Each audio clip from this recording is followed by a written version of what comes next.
Assalamualaikum warahmatullahi wabarakatuh. Selamat bergabung untuk 10 MP, baik 10 MP1 maupun 10 MP2.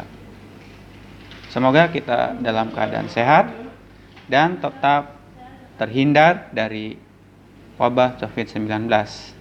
Jadi pastikan kalian tetap menggunakan protokol kesehatan COVID-19 dimanapun dan kapanpun. Oke, setelah pada sesi pertama kalian mengenal pengertian lingkungan pemasaran atau lingkungan bisnis, pada sesi kedua ini kalian akan lebih mendalam mengenal lingkungan pemasaran. Lingkungan pemasaran sebagaimana telah kalian ketahui terbagi menjadi dua, lingkungan pemasaran internal dan lingkungan pemasaran eksternal. Lingkungan pemasaran internal ada di dalam perusahaan itu sendiri, seperti bagian manajemen puncak, bagian keuangan, bagian riset dan pengembangan, bagian pemasaran, bagian produksi, dan lain-lainnya. Itu merupakan lingkungan internal dari pemasaran, atau itu adalah internal dari perusahaan. Adapun lingkungan eksternal bisa kalian baca di buku ini. Bagi yang belum silahkan beli ya. Harganya tidak nyampe 60.000 atau 50.000 ke bawah, kurang tahu. Silahkan tanyakan ke yang sudah beli. Di bagian B dijelaskan lingkungan pemasaran mikro. Lingkungan pemasaran mikro adalah kekuatan-kekuatan dan pelaku-pelaku yang mempengaruhi bagian pemasaran atau perusahaan secara langsung. Yang pertama adalah perusahaan. Di dalam perusahaan sudah kita ketahui sebagai lingkungan internal perusahaan atau lingkungan internal pemasaran. Di sisi lain merupakan lingkungan eksternal dari perusahaan itu sendiri. Perusahaan dalam segi lingkungan eksternal mikro karena mempengaruhi bagian pemasaran. Yang kedua adalah pemasok atau supplier. Pemasok atau supplier bisa memasok bahan baku, memasok tenaga kerja, memasok peralatan.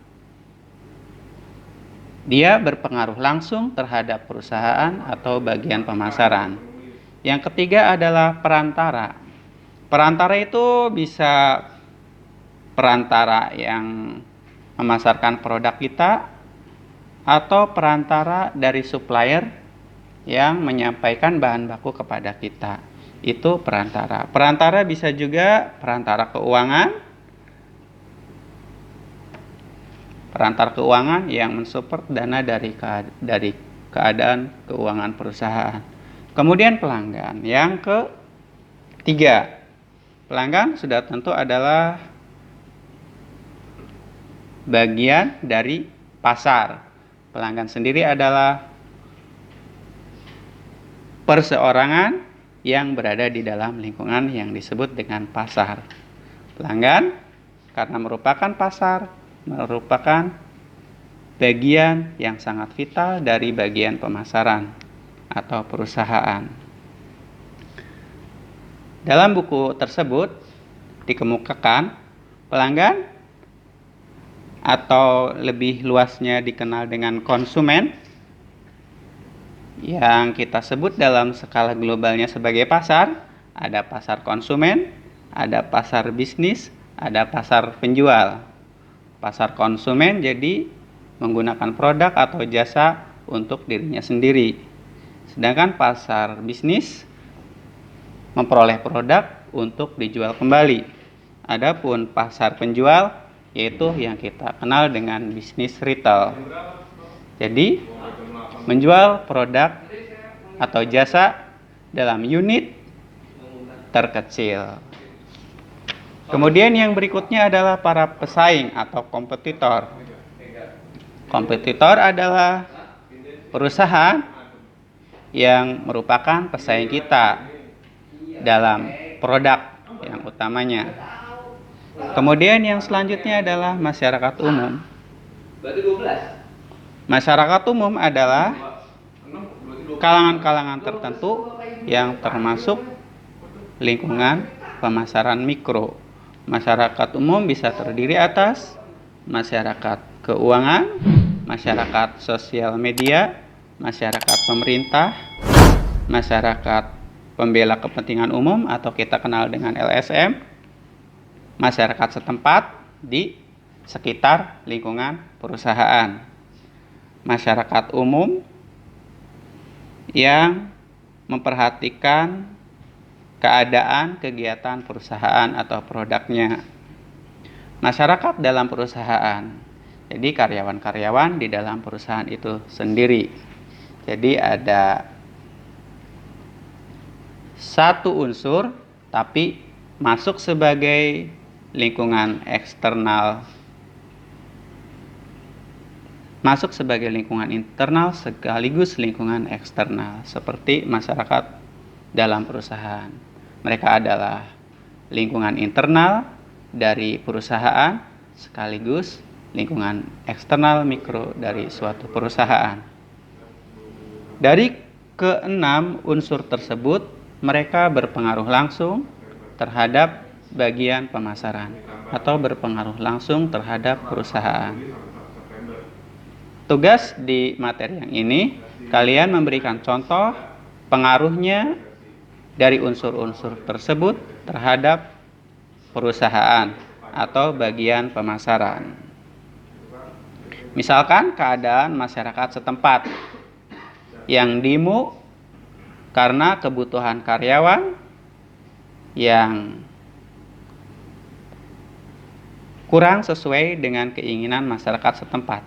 Misalnya perusahaan hanya menerima karyawan lebih banyak dari luar dibanding dari masyarakat lokal. Hal ini akan memicu demo dan ini berpengaruh kepada produktivitas perusahaan karena mempengaruhi kenyamanan dalam bekerja. Akhirnya produksi bisa menurun atau pemasaran bisa terganggu. Dan ini pengaruhnya langsung.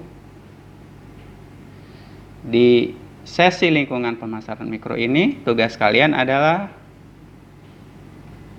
menganalisis dari dari unsur-unsur tersebut, bagaimana pengaruh setiap unsur kepada pemasaran, kepada manajemen pemasaran atau kepada perusahaan. Format tugasnya kalian di buku harus menuliskan hal seperti ini. Pengaruh pertama misalnya pengaruh perusahaan ke bagian pemasaran adalah, jadi pengaruh internal perusahaan ke bagian pemasaran seperti apa. Yang kedua, pengaruh pemasok ke bagian pemasaran, pengaruhnya seperti apa. Yang ketiga, pengaruh perantara ke bagian pemasaran, pengaruhnya seperti apa. Keempat, pengaruh pelanggan ke bagian pemasaran, pengaruhnya seperti apa. Kelima, pengaruh para pesaing ke bagian pemasaran, pengaruhnya seperti apa. Terakhir, pengaruh masyarakat umum ke bagian pemasaran, pengaruhnya seperti apa.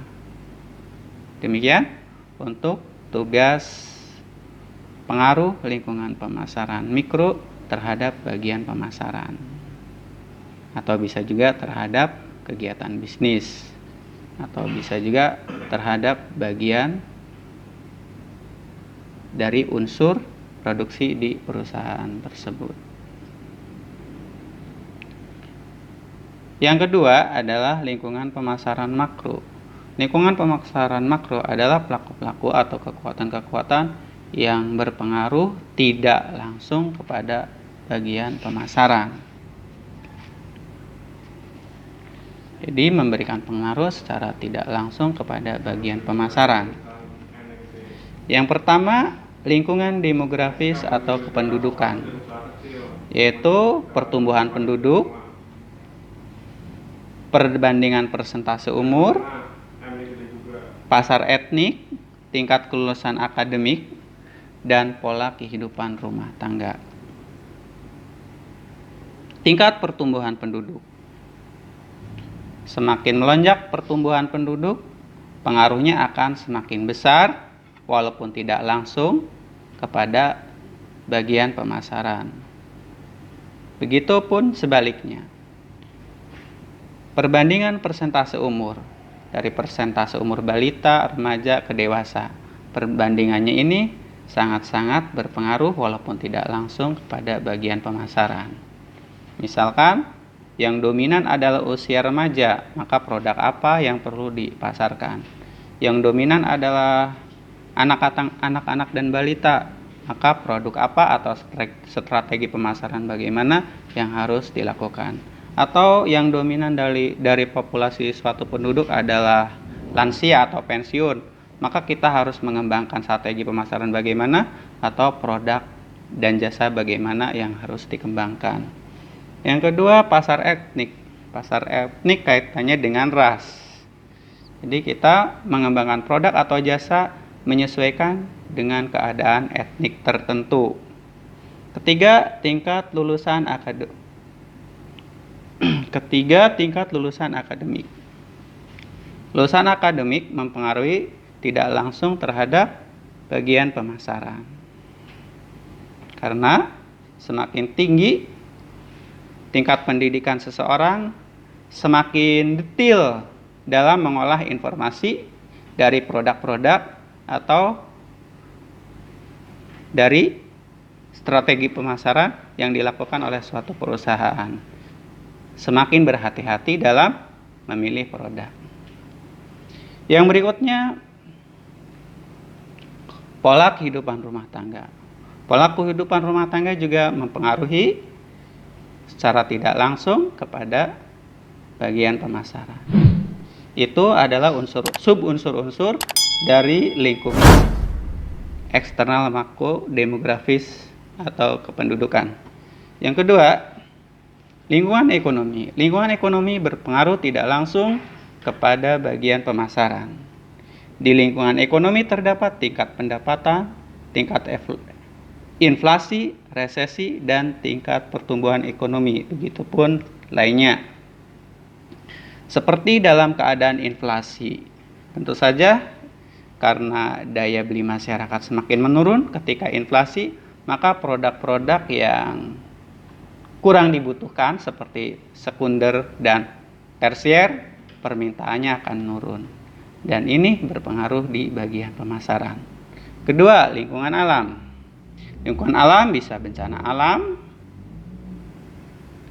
Bencana alam di suatu tempat akan mengakibatkan kegagalan produksi atau sulitnya memasarkan suatu produk. Dan itu tentu sangat berpengaruh walaupun tidak langsung terhadap bagian pemasaran.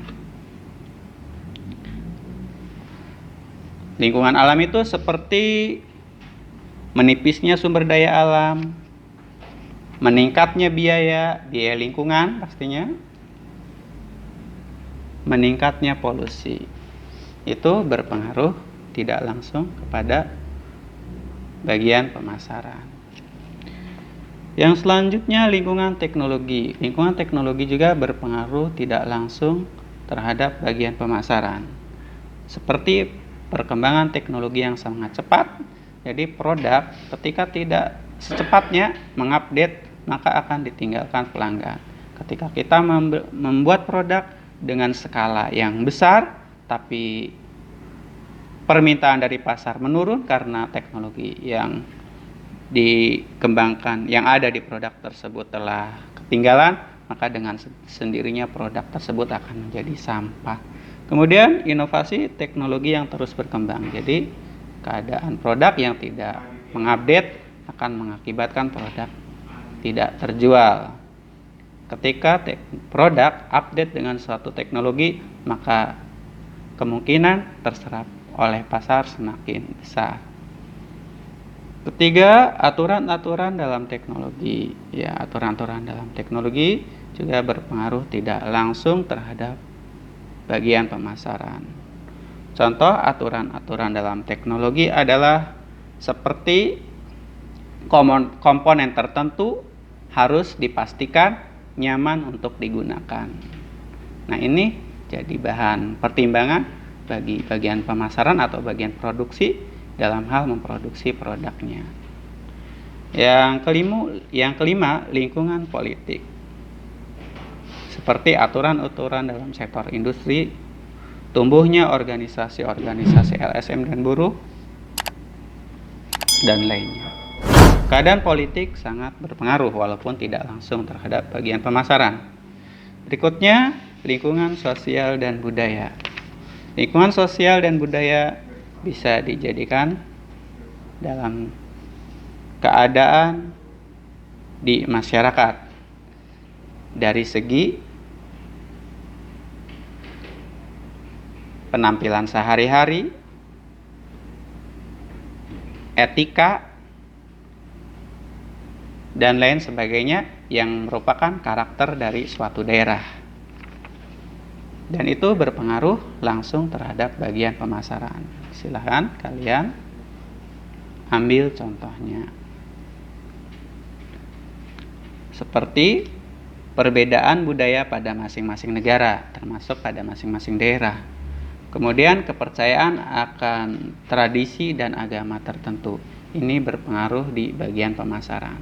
Seperti kepercayaan akan babi itu haram, alkohol itu haram, maka ini menjadi pertimbangan di bagian pemasaran yang akhirnya masuk ke bagian produksi untuk memastikan produknya bebas dari alkohol atau bebas dari daging yang diharamkan. Itulah unsur-unsur dari lingkungan eksternal makro dari pemasaran. Tugas kalian di materi yang ketiga ini adalah memberikan ulasan atau analisis contoh-contoh dari masing-masing unsur lingkungan kepada lingkungan pemasaran. Seperti yang saya sebutkan tadi, lingkungan alam. Karena adanya bencana alam, entah itu regional, itu otomatis akan mengakibatkan menipisnya sumber daya alam, terutama untuk bahan baku tertentu. Hal ini secara tidak langsung berakibat kepada bagian pemasaran yang tentu saja ujungnya ke bagian produksi, kesulitan mencari bahan baku yang akan dibuat untuk produk yang akan dipasarkan. Itu contoh. Selanjutnya silakan kalian kerjakan tugas ketiga ini dengan format sebagai berikut. Pertama, pengaruh faktor pendudukan ke bagian pemasaran bagaimana? Kedua, pengaruh unsur ekonomi terhadap bagian pemasaran bagaimana? Ketiga, angka 3 ya. Pengaruh lingkungan alam pada bagian pemasaran bagaimana? Kemudian keempat, pengaruh lingkungan teknologi pada bagian pemasaran bagaimana? Kelima, pengaruh lingkungan politik kepada bagian pemasaran bagaimana? Keenam, pengaruh lingkungan sosial dan budaya terhadap bagian pemasaran bagaimana. Intinya, setelah kalian mengerjakan tugas pengaruh lingkungan pemasaran makro dan lingkungan pemasaran mikro terhadap bagian pemasaran atau bagian perusahaan adalah kalian memahami apa yang harus dilakukan ke luar, ke lingkungan eksternal, sehingga produk kalian bisa diserap oleh pasar. Dan apa yang harus kalian analisis dari risiko-risiko yang terjadi di lingkungan eksternal tersebut, sehingga kalian menghindari hal-hal tersebut menimpa perusahaan atau bagian pemasaran. Yang selanjutnya di bab berikutnya kalian akan mempelajari analisis SWOT yang akan mempelajari lebih dalam bagaimana menganalisis keadaan lingkungan eksternal dari perusahaan, dari bisnis atau dari bagian pemasaran. Selamat mengerjakan tugas. Jika kurang mengerti, silahkan bertanya via grup di WA. Sampai bertemu di sesi selanjutnya. Selamat belajar. Assalamualaikum warahmatullahi wabarakatuh.